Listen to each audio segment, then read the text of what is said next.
welcome to another episode of the Cutting Edge Figure Skating Podcast. My name is Kim Dunaway, and in this episode, I will be covering the Nebelhorn Trophy 2024 that happened this past weekend. Let's start with the men. They had a messy short program to start things off. Luckily, things kind of evened out a little bit better in the free skate.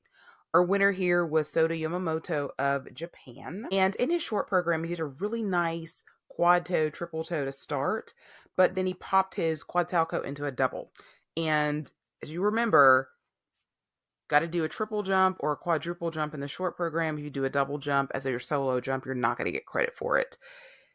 His triple axel was also pretty scratchy, so it just kind of came to a stop, no flow out of it. One thing that I have noticed with Sota, even going back a couple of seasons ago, is he doesn't move his torso a lot. Like from his shoulders to his hips is just kind of pretty stiff. And I know he can move it because you can see him do like a catch foot camel spin, for instance. And it's like, okay, he can move the torso, but when he's skating, he really doesn't move it so much. It's almost like he was trained in ballroom or something and he had to have that carriage and like keep it in a certain spot. And like once you think about it, you can't unsee it at all in his programs. It almost comes just a tee bit distracting. That being said, he was much better in the free skate. I always just really love the ease in which he skates, and this program was really just peak Sota. He had no errors, no calls, no negative GOE. Loved the spread eagles he did in the choreo sequence, and he was just really feeling the music. Had a lot of expression in his face. So he pulled up after a disappointing short program to win the whole shebang here. And got to remember, he's in that conversation too. Last week after Lombardia pretty much acted as if it's a done deal between Yuma and Kao and Shun Sato, but Sota Yamamoto has won a Grand Prix. He's medaled at Grand Prix final. He has all the goods. He's just not as consistent, but he's certainly in that conversation as well. Second here was Denis Vasilyev, and he actually won the short program. Unfortunately, he was fifth in the free skate, but still ended up second overall. His short program is some kind of rock and roll type of song. The beginning of the feed for this event, there was no sound at all. So for the first several skaters, there was no sound. And then when we got sound, the audio was really awful. And so it really affected my experience watching the skate from Denis because the music quality just wasn't there. Overall, it's not my favorite Denis short program. Thankfully, he did not do the quad salchow here. So he just did a nice triple axel, triple lutz, only got a double toe off, and triple flip, and he was the cleanest of the field, and that was good enough to win the short program. Unfortunately, in the long program, not quite as successful. The quad salchow was back, and it was under-rotated, and he fell. Both of his triple axels, while landed, they got undercalls. And he definitely, to me, looked like he was really kind of dragging at the end. He only got a double salchow off on his Euler combo, and he just barely got his triple loop around. He died on the ice at the end of his program, kind of like Ilya Malinin did last week. So it got me thinking as I was watching Denis skate, because I've been doing sort of the same thing, thinking about Cal Muir, thinking about Yuma, like what can they do jump math wise that would really optimize and help them be able to compete with, in the case of the Japanese skaters, compete with Ilya. In the case with Denis, just be able to podium, right, at a lot of different events. So I went back to his best scoring program, which was Europeans in 2022. He did land the quad sal there. It was a quarter short, but what really got his score up was the fact that he did two triple combos in the second half of his program, which we really haven't seen for him in the last couple of seasons. And it's probably a consistency issue, I would imagine, but it is something that he's done before. And I wonder if there's not some wisdom to think about that strategy again.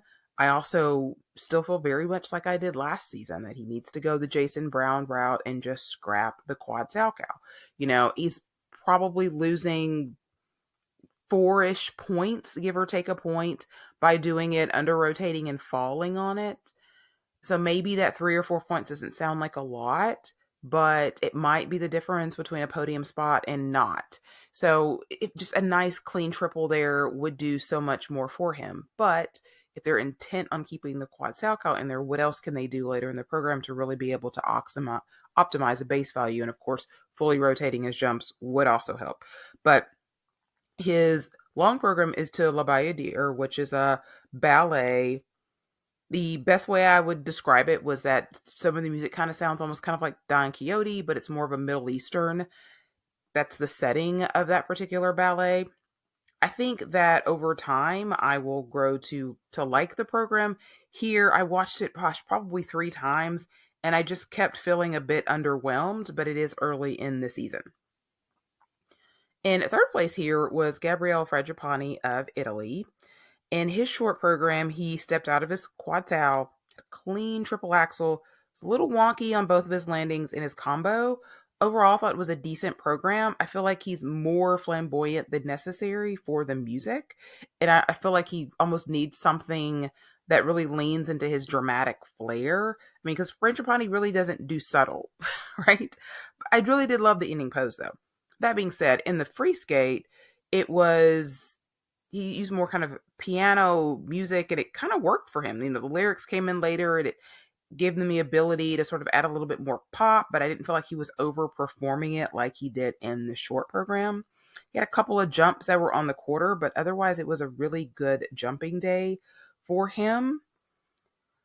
The Italian men is going to be a developing story yet again this season because last season it was Gabriele and it was Nicola Mimola who were at Worlds because Matteo Rizzo had hip surgery after Europeans, and of course Daniel Grassel was sitting out, suspended. We never really got a lot of clarity on that situation. Well, now apparently Daniel Grassel was coming back, and Matteo should also be coming back. They've only got a couple of spots, and they've got 4 people that are going to be vying for those spots. So that's going to be a storyline to watch throughout the season with the Italian men. Fourth place here was Junwon Cha of Korea. His short program this season is Natural from Imagine Dragons, which is a really great piece of music. I, again, question the strategy to try to do 2 quads in the short program. It did not work at all last season. His best competition was at 4 continents when they ditched that strategy, and here they are going just right back to it. His quad sal, which is usually the more consistent of the quads, was just a big nope. Didn't happen. The quad toe fell on it, another big swell of the music. Maybe they should stop doing quad toes on big swells of the music. It was such a disaster last year with the Batman free skate, and I'm having flashbacks when he fell on that there again. Mercifully, the triple axel was well done, and I felt like I did a lot of times last season. Like once the jumps were over, the program really kind of starts to come alive. He gives a lot of enthusiasm and punch to the choreography, but he just couldn't make up for all of those big mistakes, and he was 10th after the short program. Free skate was more successful. He's using like an operatic tango, which tangos just in general have been very popular this season for whatever reason. Safe music choice going into Olympics. I don't know. He has a very interesting shirt. So it's like a red with like long pieces of fringe is the best way I can describe it. It was very mixed reaction to the shirt that I saw on social media. I mean, I think it looks cool when he's jumping with the little fringe kind of flapping around, but I don't know how cool it looks when he's not jumping. Here, started off well, landed the quad salchow here, but once again fell on the quad toe, and that jump has just been incredibly inconsistent. I mean, they're not going to take it out. I do think they should take it out of the short. They're not going to take it out of the free, but do they need to move some jumps around creatively? Would that help him land that jump better? Would it set him up for success better? I think everything kind of needs to be on the table at this point. He did not have any other falls or bad landings. He got a couple of calls. Right now, again, it's early in the season, but it feels like this program is a bit of a step back from where he was last year with Batman and then 2 years ago with James Bond. It's very different. It probably needs more time to develop, and he definitely has the artistry to make it work. I just didn't think the commitment was fully there at this competition. In fifth place was Roman Sadovsky. And the Roman that I want to see is the Roman that showed up for the short program at Worlds last year. Not the Roman that we saw in the short program here. He had a big step out of his triple axel. He had a hand down on his triple lutz and only got a double toe off. And everything else was really good. I mean, the spins, the footwork, it was really just the jumps that let him down. In his free skate, he's skating to Interstellar. I think the pacing of this program at the beginning is really just perfect for him. It allows him to settle in. He takes time to connect to the music. And Roman just has this incredible intensity that he can bring to his skating. He uses the crescendos several times in the music in the second half with the jumps landed right on time with it. He stepped out of his second quad sow. He got a rare undercall on an Euler, which is a thing. It actually makes it worth 0 points instead of a half point. Got a couple unders and a Q, so his tech score can definitely be a lot better. He did have the fourth highest PCS in the free skate, which is totally accurate. I really, really like this program on him.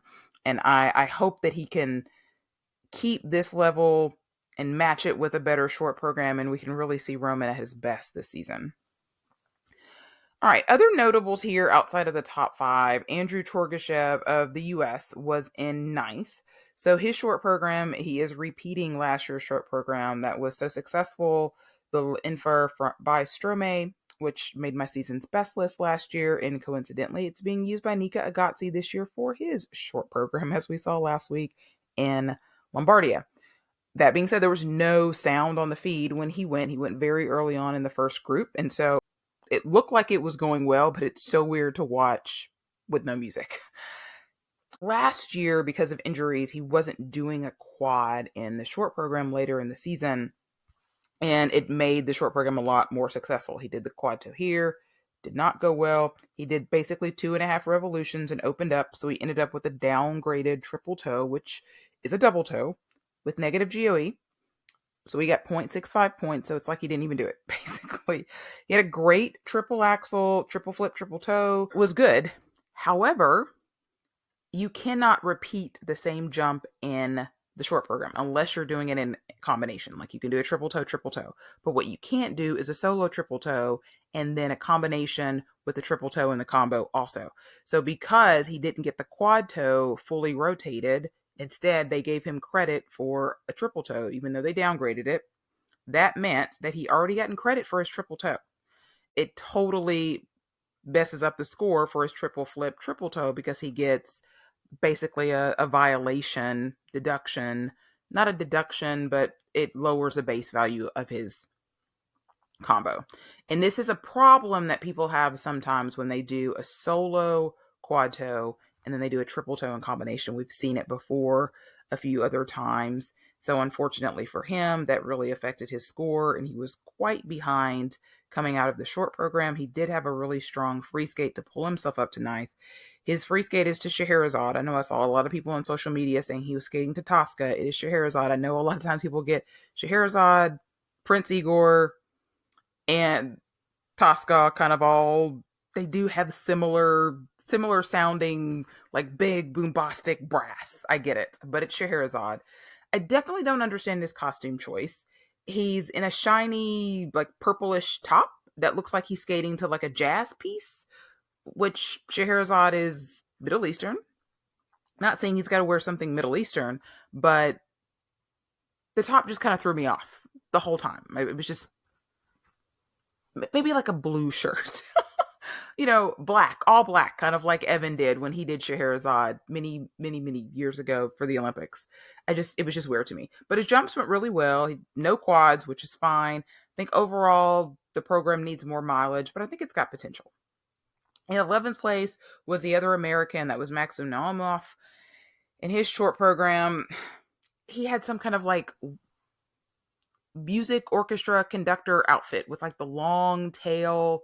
I just didn't love it. I thought it was very cheesy with the choreography. Maybe it works if it's clean. I'm just not sure if he really has a personality to pull off a program like this. His jumps were a mess.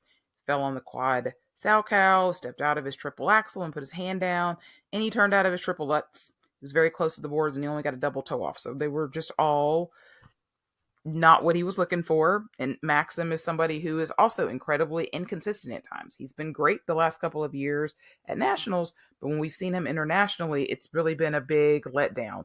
And so, again, I wonder if there is some wisdom with just getting rid of the quad and maybe just focusing on going clean. We'll see what they do going forward. In his long program, he came out, and I'm like, he looks like he's skating to Tron. And he was skating to Tron. The costume is very appropriate. It is loud, if you haven't seen it. He pops a quad salco just right at the top, so the quads just did not go well for him at all this competition. Tron has really cool music. I feel like the most exciting pieces are not in this program. I think that's okay. I feel like the program in general just feels a little low energy to me until his step sequence at the end when it comes alive a little bit more. And I know I've said it before, and I'll probably say it again, but like the programs that really stay with you are the ones where they perform throughout, not just they jump for 3 minutes and then they perform in the last minute of the program. It's got to all come together. And the last man that I'm going to mention is Wesley Chu of Canada. His short program is to 1812 Overture, and my thought is like, I just don't love the music choice here. He started off really well with a quad toe, triple toe, and then he popped his triple axel into a single. No credit for that. His components are just not as good as Roman's are, and so when his jumps are off, the program just feels like it really suffers. The camel spin that he did really struggled to get it centered, ended up with negative GOE, so it just wasn't his best. His long program, I thought, was more successful artistically, wasn't really more successful jump-wise. He is using selections from Ludovico Einaudi, which is a very, very popular composer. He does also use Experience, which I know people are really sick of, but he uses it towards the end, and I think it really works. I really like the music choice, but just struggle bus with the jumps. A lot of pops. Popped his quad toe into a triple toe, and then another one into a double toe. He did a triple flip double toe. He did a double salchow. He did a double lutz. Just too many double jumps to really compete and really be able to move up from the mistake he made in the short program. All right, moving on from the men, let's talk about the pairs. The winners here were Minerva Hassi and Nikita Volodin of Germany at home here at Nebelhorn. A lot of people last year thought their programs were kind of generic, but I really like them. That being said, they totally upped the ante this year. I don't exactly know where they are with his citizenship. I've heard different rumblings that he's not getting the language down. Olympics are a year and a half away at this point. And so, my goodness, this team needs to be at the Olympics. So, whatever needs to be done to get that citizenship rolling for him, I hope they are doing everything they can. They were brilliant at this comp. Just absolutely brilliant. I mean, they came out the gate really strong in the Challenger circuit last year, fizzled a bit towards the end of the season at Europeans. And at Worlds, they were very good. But at one point last season, coming out of Grand Prix final, they looked like they might win everything. Right now, they look like they might win everything. You've got a long ways to go, right? But you can't ask to start off your season any better than what they did. In the short program, they are skating to a piece of music called You Were Mine by Tammy Nielsen. They already look very seasoned with the program. Side-by-side jumps were spot on. The throw was gorgeous. It's really creative footwork. I mean, if I'm going to nitpick, the side-by-side spins were off until they got to the last final two positions. But other than that, really strong. The long program, this was just the moment of the whole event for me, not pairs, all four disciplines. They're skating to 4 seasons, which we have heard a million times, but the arrangement that they're using is very dramatic. And they use all of these different pieces and points of the music that just really work. Like they have this throw that's like right on this silent piece, and it's so effective. Their costuming is perfect. She's in like this white Grecian style kind of dress. He's in a black outfit with like the frost on the front and a mesh back. I mean, the summer music kicks in towards the end. You can just kind of really feel the build. And when they land that triple salchow, that throw right on the end, it just feels like magic. The final lift is their signature lift with that reverse entry. And when I tell you I had chills, I had chills. It is amazing to be this moved by a program this early in the season when there aren't any real stakes right now other than just trying to get your programs out there. But I was really blown away by the program, by their performance of the program. And yeah, it was just a real wow moment. If you haven't seen it, go find it. Go find it on YouTube, on Twitter. It is worth it. Trust me. All right. Second place here was Deanna Stellato Dudek and Maxime Deschamps. So we had two world medalists going head to head very early on, much like we did last week in the men's.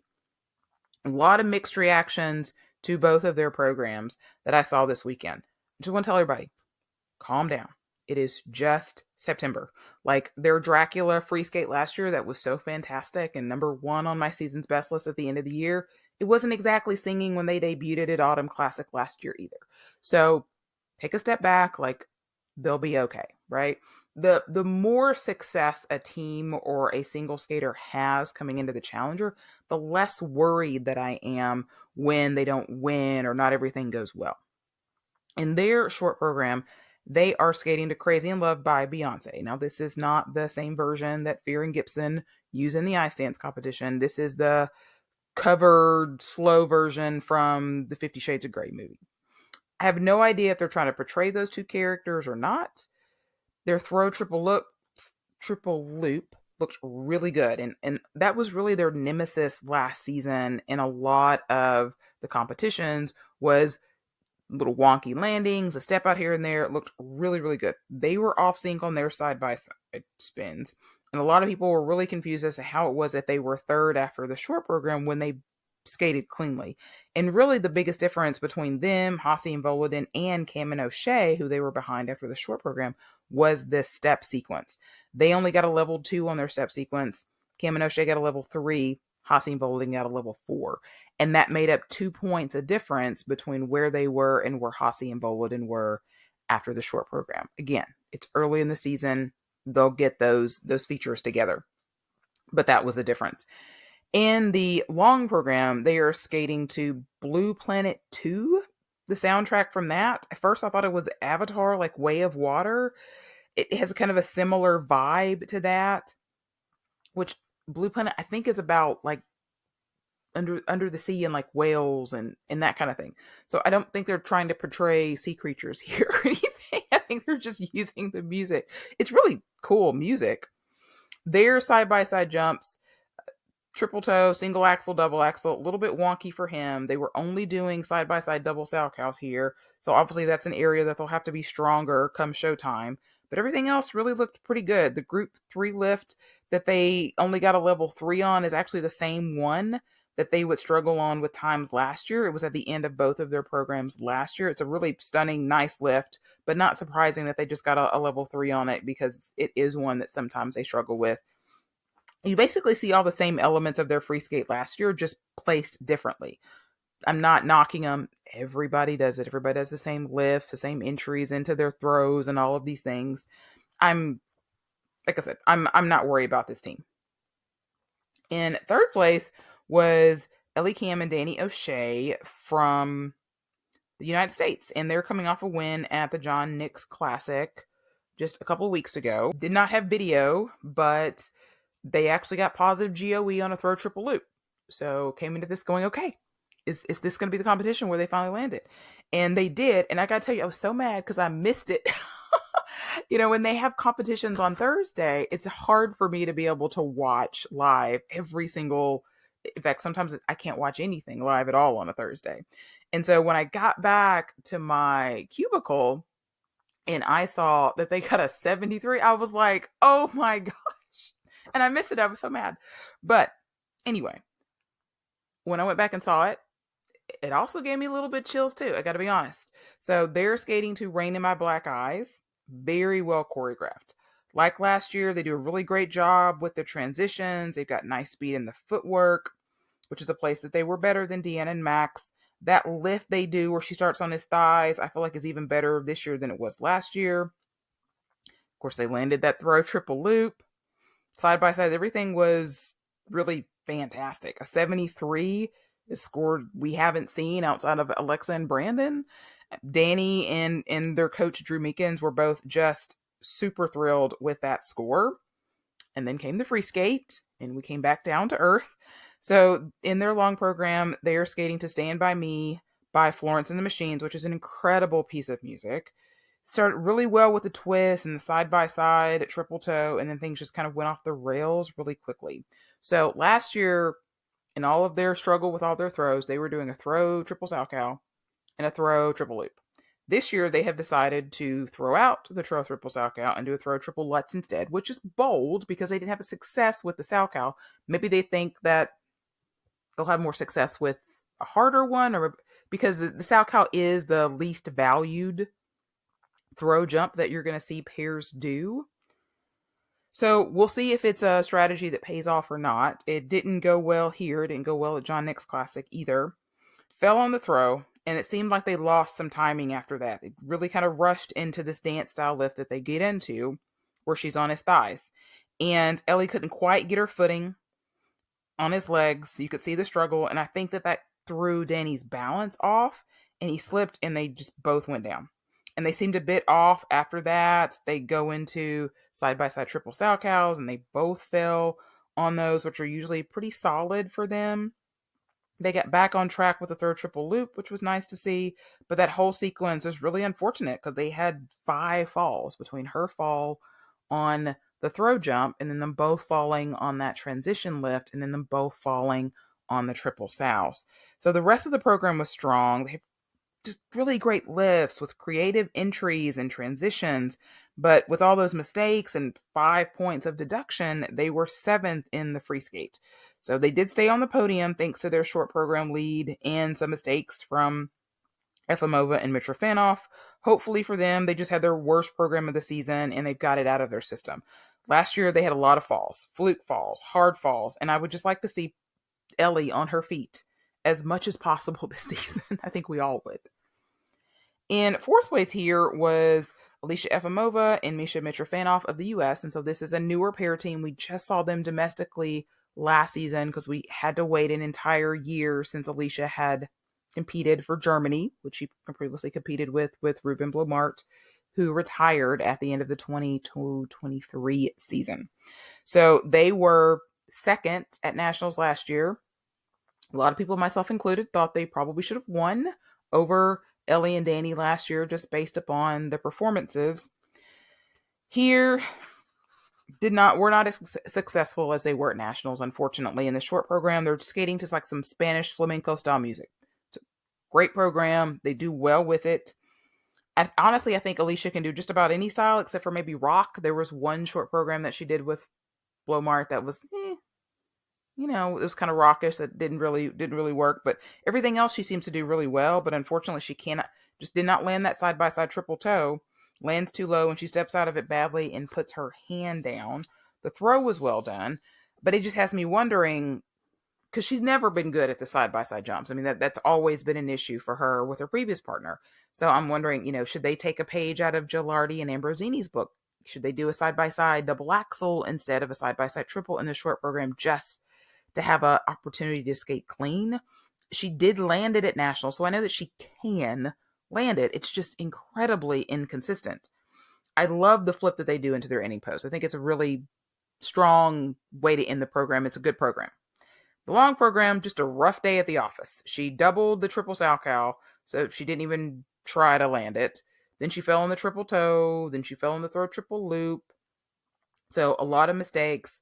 A couple things I did like. Nice entry and exit out of the death spiral that they did. But she put a hand down on the throw triple salchow. They even had a little hitch on the exit of their group 4 lift.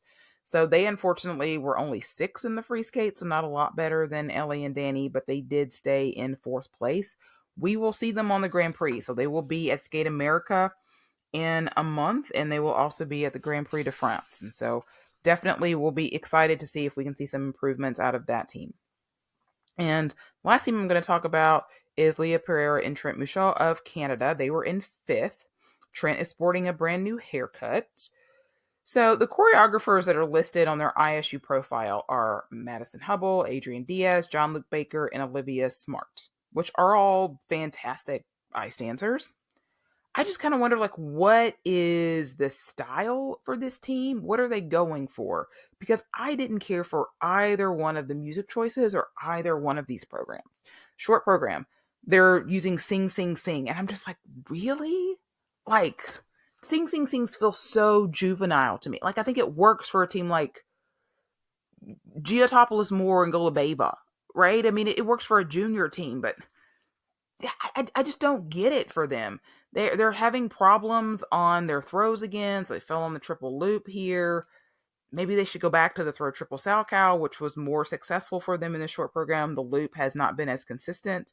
The lift was a little rough, and frankly, so was everything else. The spins, the footwork, the spiral. They just had a lot to clean up. And so they were seventh after the short. They did move up after the long program. They're skating to Ja Louise Tango, and then also using the poor Una Cabiza music from like True Lies and Scent of a Woman, like I mentioned last week, that Alexander Selevko is using in his free skate. Again, interesting choice. Don't know that they quite pull it off. They do a triple toe, double axle at the beginning, just right on the music, which looked great. And then he fell out of the triple Salchow that they did later on, and he put his hand down. They have a new entry into their reverse lasso lift, which is the same one that Hasi and Bolanden do to end their program. And she fell on the throw triple Salchow. In this one, they did land the triple loop. They're both just inconsistent. I just feel like, and I hate to say this, but I feel like I get less excited about this team every time I see them. I was so excited after the 23 season, and it kind of let me down last year, but it's like, okay, sophomore season sometimes, it's a little bit of a hiccup. Again, it's just a challenger, but I'm concerned. I'm definitely concerned, and I don't understand the music choices. I don't get it. But all right, moving on. Let's talk about the dance competition. So this competition was won as expected by Lila Fear and Lewis Gibson. In their rhythm dance, I consider this one to be the more successful of the two programs. Great music choices here. They're skating to La Freak and Superstition. They come out just really strong. They're in sync. They look very confident. Did not get great levels here, though, just as level 1 in their pattern step, level 2 in their midline steps. And so that ultimately kept their score down. They were 5 points ahead of the next closest competitor, but definitely way off from what we saw Guinard and Fabry get last week. The U.S. judge, interestingly, had them in third after the rhythm dance. They had both U.S. teams ahead of them. A choice, for sure.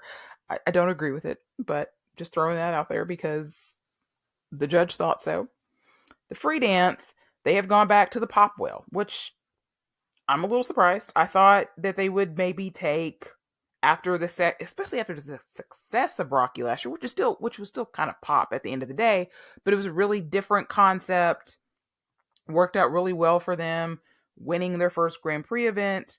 And so I thought that they would probably do one more piece this year that was different and then sort of go back to that pop wheel for the Olympic season. So just doing this 2 years after they did Gaga, it just feels like it's too soon. So they're using Beyonce, 3 pieces of music, Halo, a less popular piece called End of Time, and then Crazy in Love. They have this really stunning lift at the end of the Halo section where she's above his back in the air. Great moment there. Once the Crazy in Love part comes in, you really sort of get more of what you're used to seeing out of this team when they're skating to these kind of music. But right now, I'll definitely take Guinard and Fabry's robot program. And maybe this program grows on me. But it's kind of hard for me to see them taking a step forward with a program like this. And if Lejoie and Laga are as strong as I'm expecting them to be this year, they're skating to A Sound of Silence. Just watch out, because you're never standing still. You're either moving forward or you're moving back, but you're never standing still. And I don't know. I don't know how this program is going to go with other programs that are going to be out there this year. I'm not surprised. I'm just a little disappointed, honestly. And even so, I think that they could have killed a Beyonce program if they really wanted to. It just feels so, I don't know. It's just, Lady Gaga to me was a lot more successful. And anytime skaters have similar programs to something they had before, you're naturally going to compare it to whatever else they've done. So we'll see how it works out. They'll be at Skate America. Hopefully I'll get to see them live. Hopefully I'll be there. But right now I'm doubtful. But they proved me wrong last year, so we'll see. In second place was Christina Carrera and Anthony Ponomarenko of the US. In their rhythm dance, they are skating to Etta James and Little Richard. I think it's smart to go with the 50s. We have so much disco this year. Routine is really fun. Twizzles were spot on. Their midline step and their rhythm step was really the highlight for me. Their free dance, I like. They're skating to Carmen, which is very overused, of course, in all the disciplines, but it feels particularly overused in ice dance. There are some moments I really love. I love the first lift that they do on one knee. I really like the character step, even though it's pretty provocative.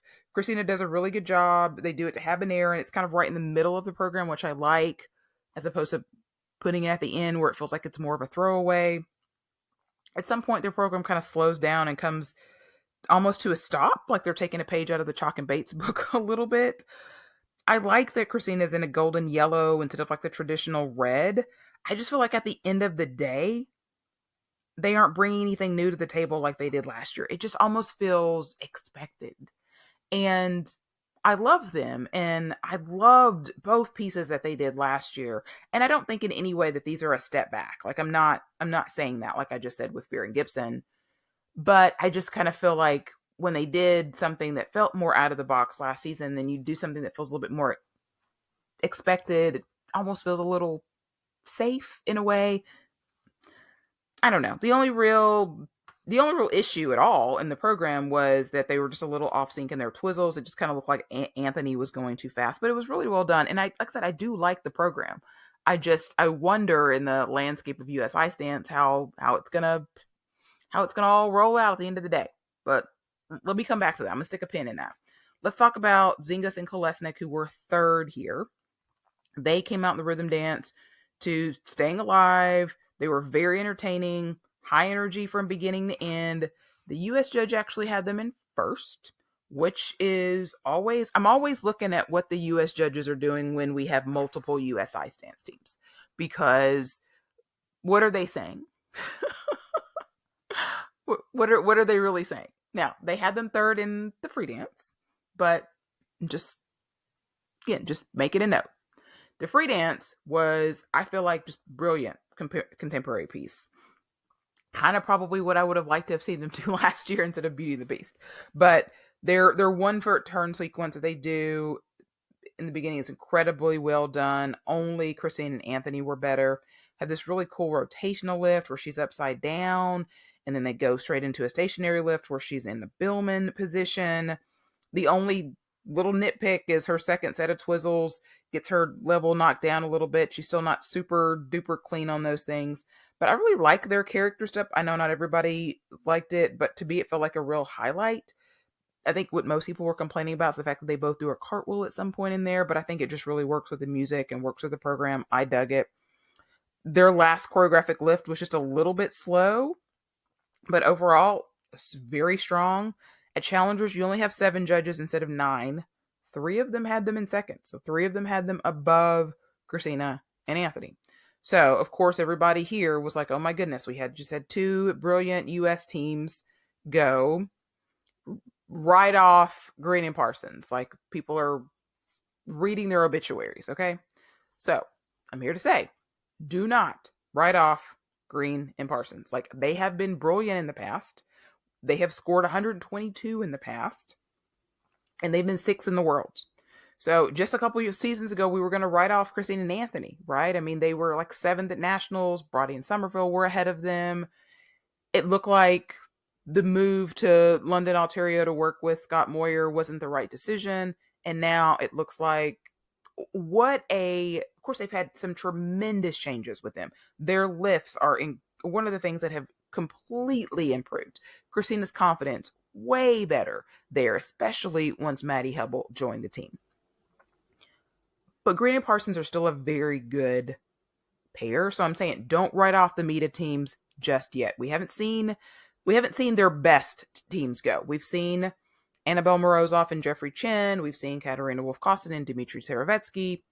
But we really haven't seen their best teams in Green and Parsons and Brody and Somerville yet. It's still going to be a competition, folks. So that's what I'm saying. Just don't write them off. No need to have a funeral for they're still a good pair, and I'm still expecting them to come back with good programs and events this season. And I'm not ready to send Zingis and Kolesnik to the Olympics just yet. And I know a lot of people have asked about both Christina's and Vadim's prospects for citizenship, and it's my they both have green cards. It's my understanding that they should have citizenship in time to be able to qualify for the Olympics a year and a half from now. So, of course, that continues to be a developing story, but from what I have heard multiple people say, they should be on track for that. All right, in fourth place here were Natalie Tashlarova and Philip Tashler, our brother and sister team 1.0. We also got the Mrazeks from the Czech Republic. And so in their rhythm dance, they're doing Donna Summers. They start out with a little Austin Powers. I really like the opening sequence to Hot Stuff that they do with the pattern step. For me, it kind of fizzles just a little bit from there, and it's not an energy issue. They keep the speed and the energy throughout. I just don't find it as engaging. Their midline step to me just doesn't look as difficult as some of the other teams do. Maybe it's just because they're just doing it really well. But those to me just kind of stood out to me because looking at the roster coming in, I think you definitely expected for things to be really close between Zingis and Kolesnik and the Tashlers. And at the end of the day, they ended up being like 12 points. So it really wasn't close. And then in the free dance, we're doing yet another contemporary piece, which this is the third season in a row, right? Because we did the Ludovico Einaudi 2 years ago. And last year we did the piece that they dedicated to their dad. This year, again, there's some lovely moments. Beautiful lift combination to start. Lovely catch foot section in their 1 foot turn sequence. I mean, they have the lovely signature, one of their signatures that they do in that sequence. I love the jump into the headstand lift that they do. They had a little stumble right after that lift before their twizzles, but it wasn't on an element. I mean, it takes away from the program a little, but they didn't lose any points for that. I would just love to see them do something other than classical piano music. Like, what would they look like if they did something techno, like The Matrix or Tron? Like, I just don't understand why they keep picking the same style. I think it's a good program, but I'm ready for something memorable from them. A great program, not a good program, and I just don't think this is it. In fifth place was Yoshida and Morita of Japan. They were 10th at Four Continents last year, and they were the ones with the Rise of the Phoenix free skate that I thought was really amazing. I really loved it. They actually won the free skate at Japanese Nationals last season. They were actually in the Kiss and Cry with Scott Moyer. They don't have a coach on their ISU profile, and they train at Mihamata Skating Club in Japan, but they must at least spend some time in London, Ontario with Scott, so that was interesting. In their rhythm dance, they look like they just stepped out of a sock hop. She's got a polka dotted halter dress, and he's got a light blue blazer. Just kind of give me like Back to the Future vibes. And they look like they're having a blast, and that just always adds to the performance. The free dance, they are skating to Prokofiev's Romeo and Juliet, and it is so good. It kind of reminds me a bit of Wang and Lu's Swan Lake. Not because they're similar pieces of music or similar programs, just in the fact that it's kind of like this real coming out party. Like that was Wang and Lu's best program, and that was like, oh wow, this is what this team can do. And I felt like it's very same way here with this team. And outside of their 1 foot turns, they get really pretty good levels. I want to know who choreographed this program, and this is one that I know is another one I highly recommend. If you missed it, go find it and watch it. I promise you, you will not be disappointed. And the Japanese ice dance is another place where it's going to be a developing story because we had Masato Katsumabara retire. She and her husband, Tim Coletto, have been dancing together for many years. They've been the top Japanese team or close to the top.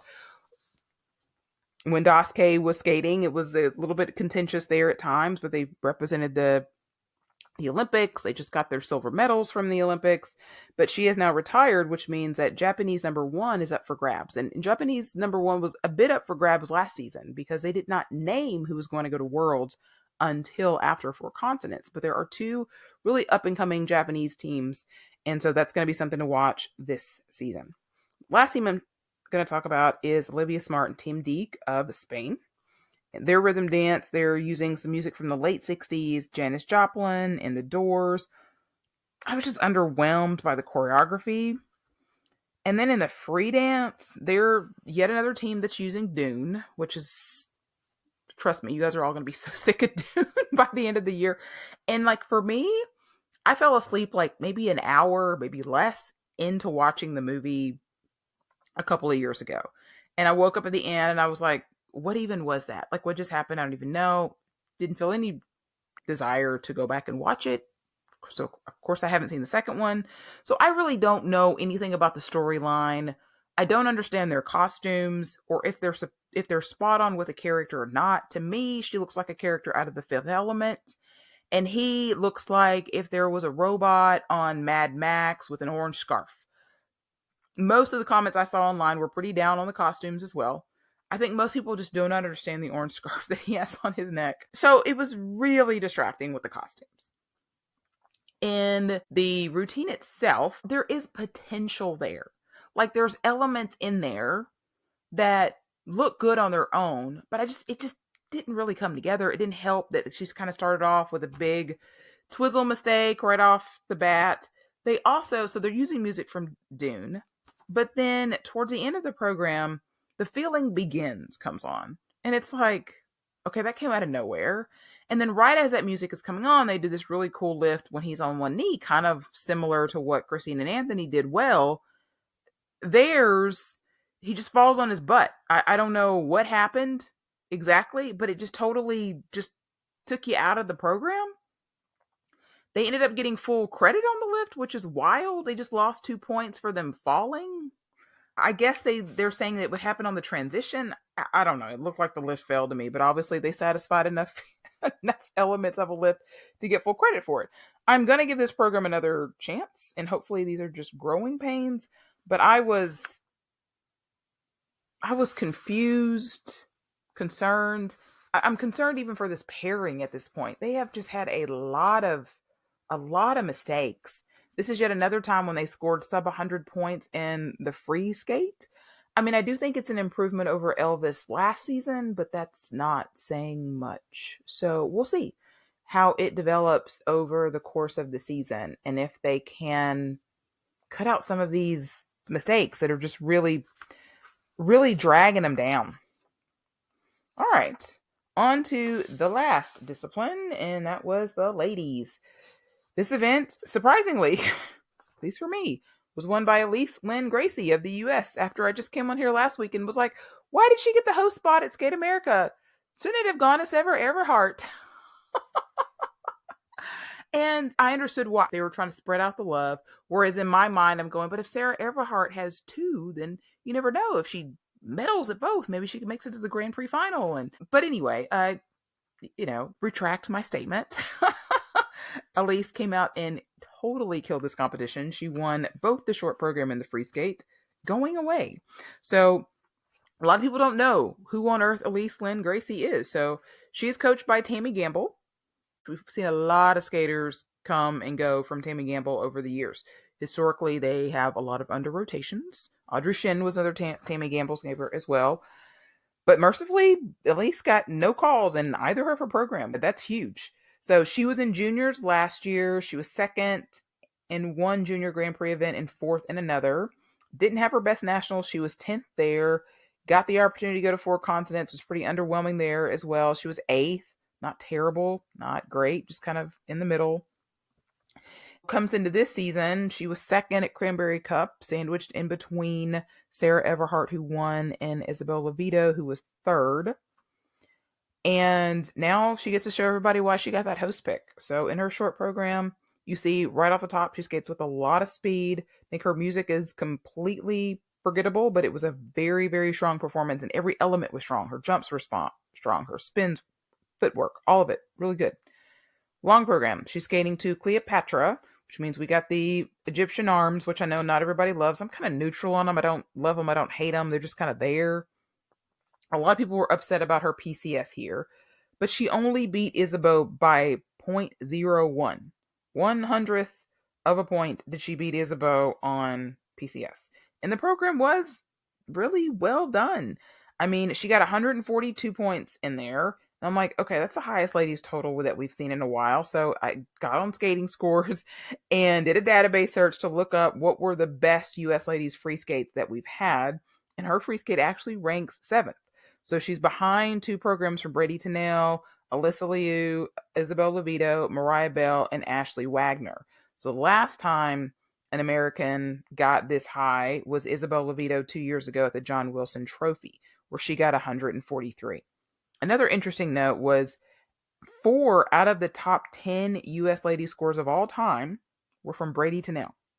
3 of them came in the 2019-2020 season, and 1 came the season before that, which is interesting because she's one that I always mention as somebody to throw in there, even though she's had so many injuries over the last couple of years.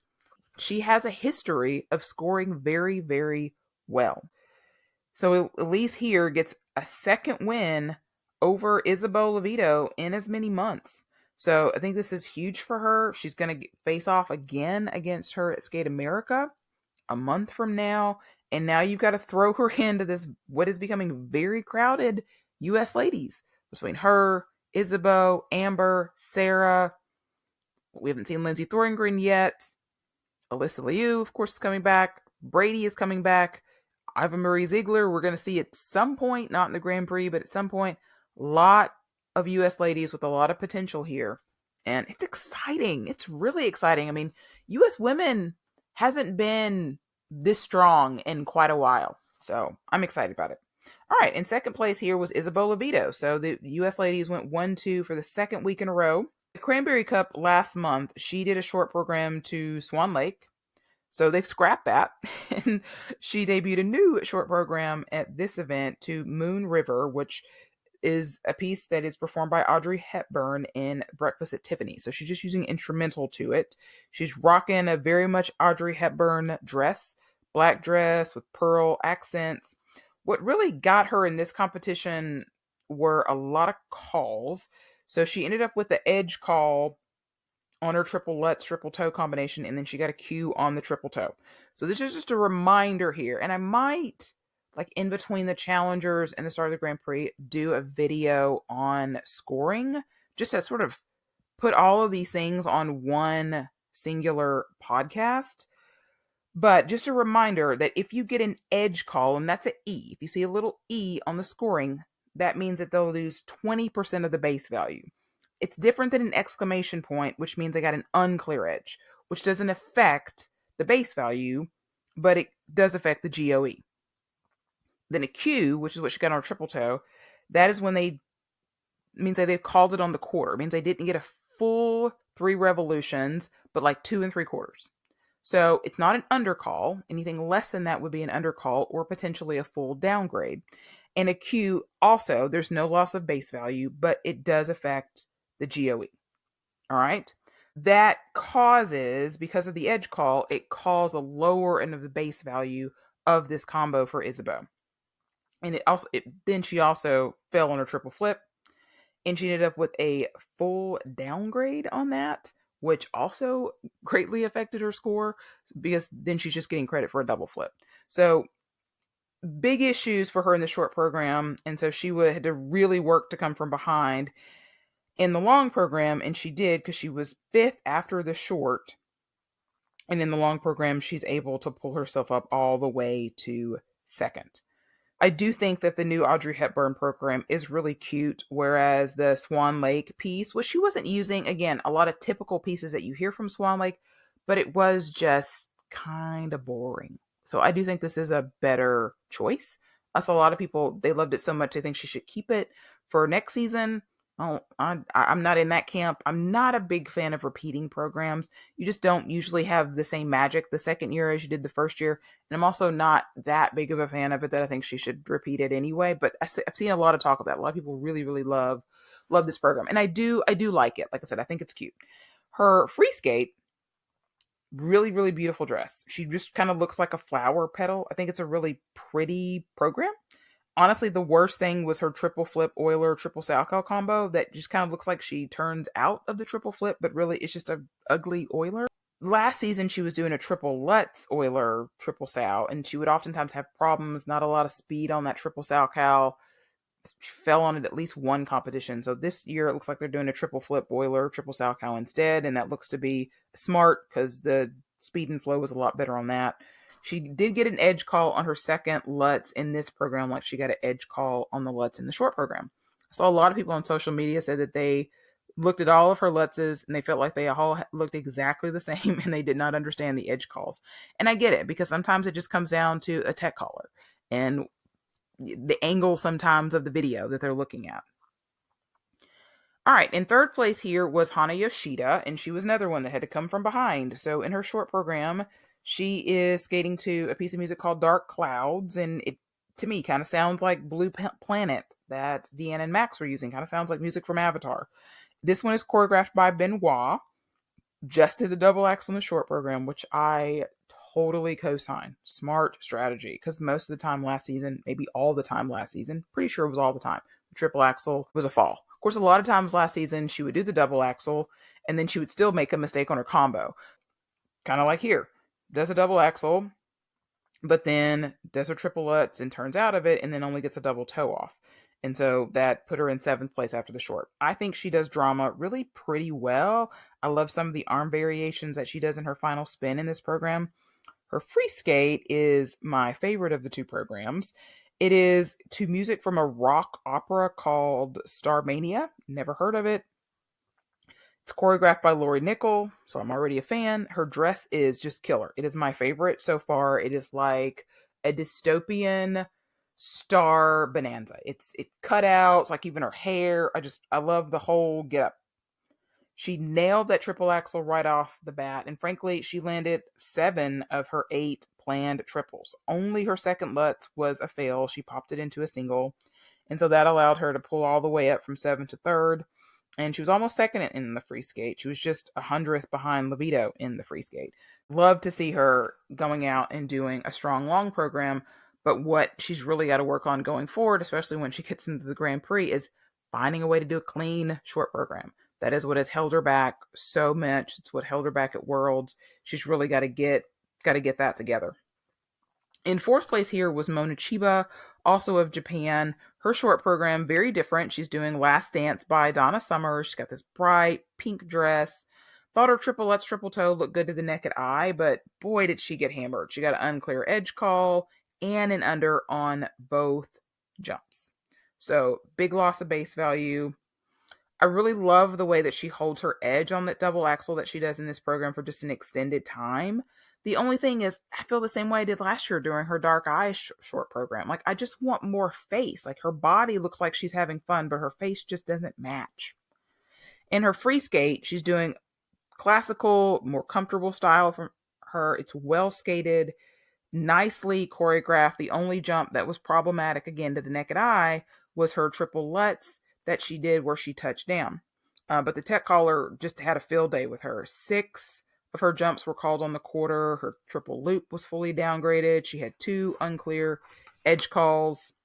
So she really ended up with only 1 clean jumping pass, and that was her triple flip, triple toe to start the whole thing. And so those calls probably easily cost her 7 to 10 points. And that was the difference between her getting 125 and 136 like Hana and Isabeau did.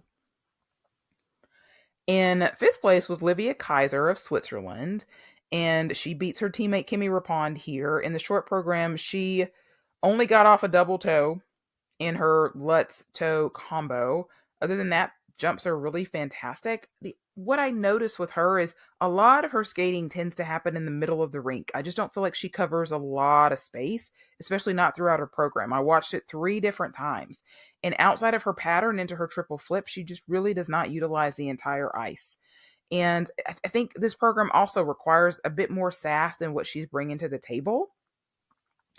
And she only got a level 2 in her step sequence. And what they're looking for in those step sequences, you got to have variety, you've got to have rotations. You got to have a certain number of body movements and a certain, at least 2 combinations of 3 difficult turns. And so if they don't hit all of those features, then that is what decreases their start value on that particular element.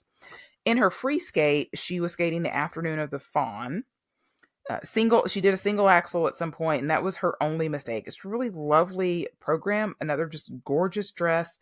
I would like to see her have more flow out of some of her jumps. She can have this kind of crazy free leg at times, and I think she'd really benefit from more extension in her arms and holding some of her positions a little bit longer. But overall, I think she was really happy with her skates here. She was in medal position after the short program and was fourth in the free skate, but unfortunately ended up fifth just due to Hana Yoshida just jumping over her and Mona Chiba just doing enough to stay ahead of her. In sixth place was Kimi Rapon. Oh, when I saw her out there, I was like, gosh, she looks taller than she did last year. And she's actually listed at 5'8.5" now, which is very tall for a figure skater. She could make some really nice lines with that length.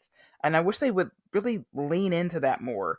She kind of made a coaching addition over the summer, not a coaching change, because she says she's still being coached by her sister Jeremy, but she is also training in Germany in Oberstdorf, where Nebelhorn was with Michael Huth. And there were reports over the summer that she was working on a quad, which honestly is very questionable to me for a couple of reasons. One, she has such an injury history, which, when you start adding another rotation, that increases the risk of injury. And the other is Kimmy's not one to get a lot of height on her jumps. So in order for her to get another revolution, she would have to spin faster.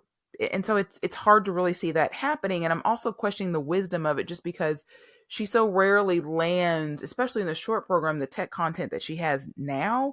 And so to work on other jumps and potentially disrupt the timing of some of the other ones, I'm just not sure is wise. And I don't know where she's at with that. Perhaps it was a project for the off season.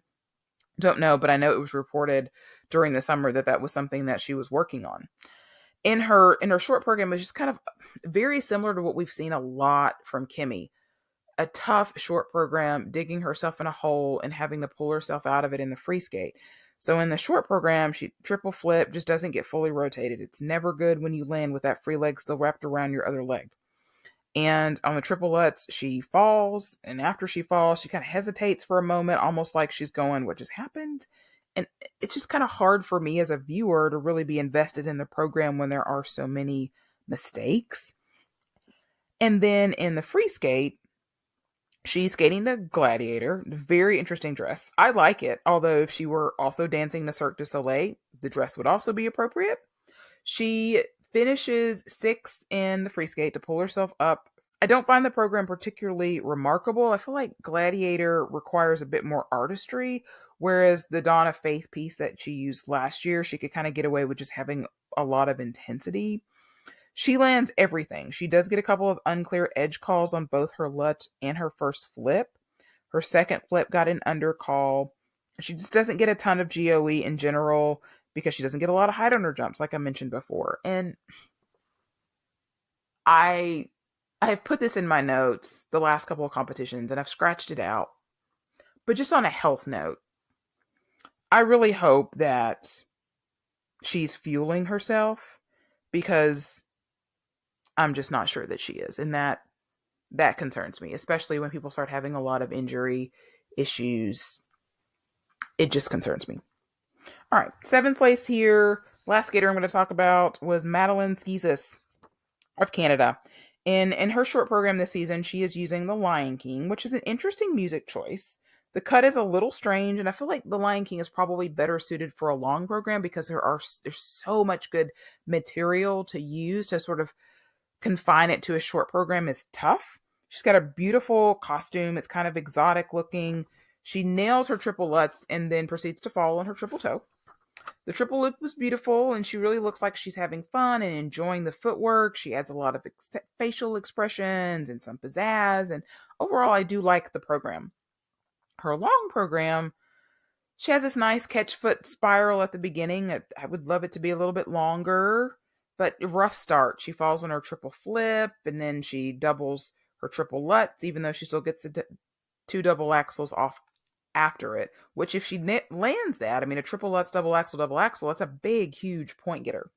She later steps out of her solo triple toe, which honestly, we don't see a lot of solo triple toes in lady skating because almost always they're tacking that triple toe at the end of a combination. But she's obviously trying some different things this season, trying this triple Lutz, double axel combo in lieu of doing the triple Lutz triple toe, which sometimes is just spot on for her and sometimes is just not. So we'll see. Here where she doubled the Lutz, it looks like it's more about the Lutz than it is about the triple toe, but in the short program, the Lutz was fine. So I don't know. She only had 2 clean jumping passes.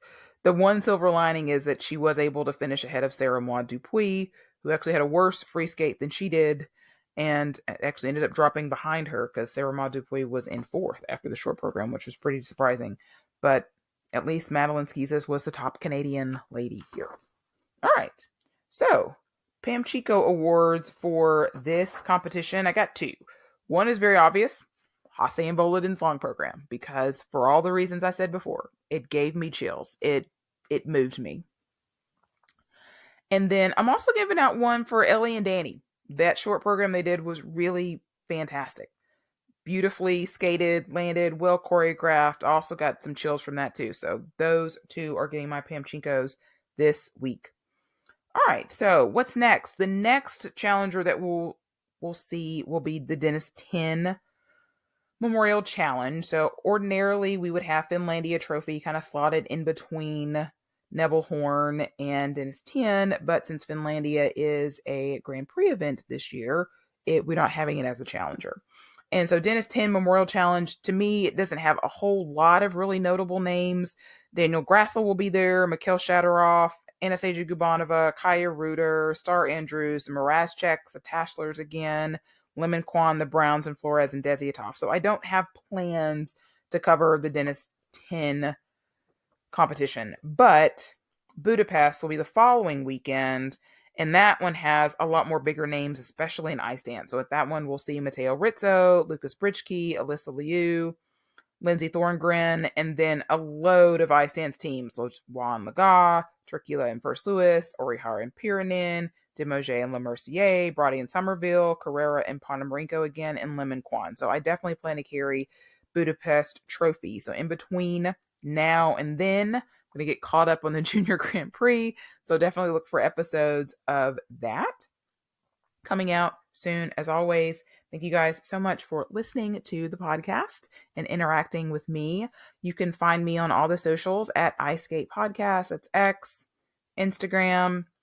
You can also send me a line at thecuttingedgepod@gmail.com. If you're watching on YouTube, please like and subscribe. If you're listening in your podcatcher, it's always helpful if you subscribe and also leave a review.